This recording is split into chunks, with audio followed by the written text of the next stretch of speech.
Hi குட்டீஸ், இன்னைக்கு ஒரு இன்ட்ரெஸ்டிங்கான கதையை தான் உங்ககிட்ட சொல்ல போகிறேன். ஆனால் அதுக்கு முன்னாடி எங்கள் சேனலில் போடுற வீடியோஸை பார்க்குறதோட மட்டும் இல்லாமல் மறக்காமல் எங்கள் சேனலை சப்ஸ்கிரைப் பண்ணிக்கோங்க. அப்போ தான் நாங்கள் போடுற கதையெல்லாம் உங்களால் கேட்க முடியும். வாங்க இப்போ வீடியோக்குள்ளே போகலாம். அது ஒரு அடர்ந்த காடு. பக்கத்து கிராமத்தில் இருந்து கழுதை ஒன்று அந்த காட்டுக்கு வழி மாறி வந்துருச்சான். வர்ற வழியில் பல மிருகங்கள் வந்து பயத்தோட ஓடி வந்துட்டு இருந்துச்சான். அதுல ஒரு மானும் இருந்துச்சாம்.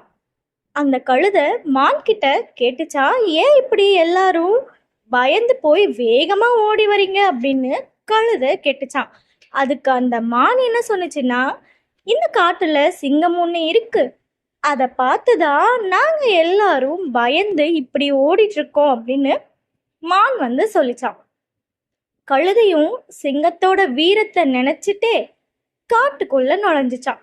சிறிது தூரம் போனதுமே கழுதை ரொம்ப சோர்வடைஞ்சு அருகில இருந்த ஒரு ஓடைய பார்த்துதான். கழுதை தண்ணீர் குடிக்க அந்த ஓடைக்கு அருகில போனதும் அங்க சில வேட்டைக்காரர்கள் தாங்கள் வேட்டையாடிய மான், புலி, சிங்கம் இந்த மாதிரி மிருகங்களோட தோலை அங்கிருந்த பாறைகள் மேல உலர்த்தி வச்சிருந்தாங்களாம்.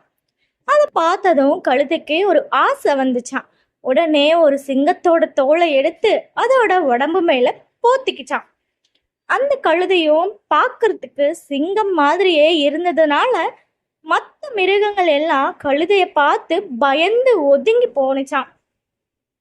மிருகங்கள் எல்லாம் தன்னை பார்த்து பயந்து மரியாதையா வழி கொடுக்கறத ஒதுங்கி போறத பார்த்து கழுதைக்கு கர்வம் கேறிடுச்சான். கொஞ்ச தூரம் அந்த கழுதை அந்த காட்டுல உலாவிக்கிட்டே இருந்துச்சான்.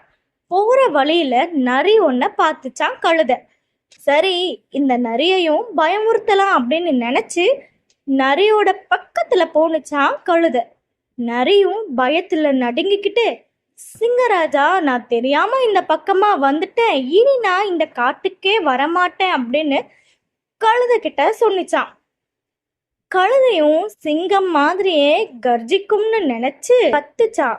அதோட குரல் கழுதைன்னு நரிக்கு காட்டி கொடுத்துருச்சு. அதுக்கப்புறம் கழுதைய நரி மதிக்கவே இல்லையாம். எனக்கு கோபம் வர்றதுக்குள்ள இங்கிருந்து போயிடு அப்படின்னு கழுதை சொன்னிச்சான்.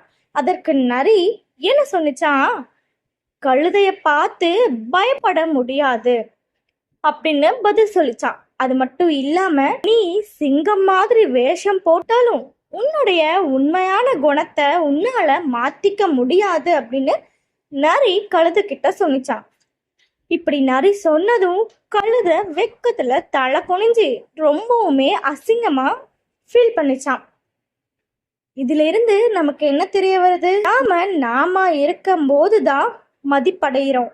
அடுத்தவர் மாதிரி வேஷம் போட்டாலோ இல்ல அடுத்தவர் மாதிரி நடந்து கொள்றதுனாலயோ நமக்கு அவமானம்தான் மிஞ்சும் அப்படின்றத மறந்துடாதீங்க. இந்த கதை உங்களுக்கு பிடிச்சிருக்கா? இன்னும் இதே மாதிரி இன்ட்ரெஸ்டிங்கான கதையை கேட்கறதுக்கு மறக்காம எங்க சேனலை சப்ஸ்கிரைப் பண்ணிக்கோங்க.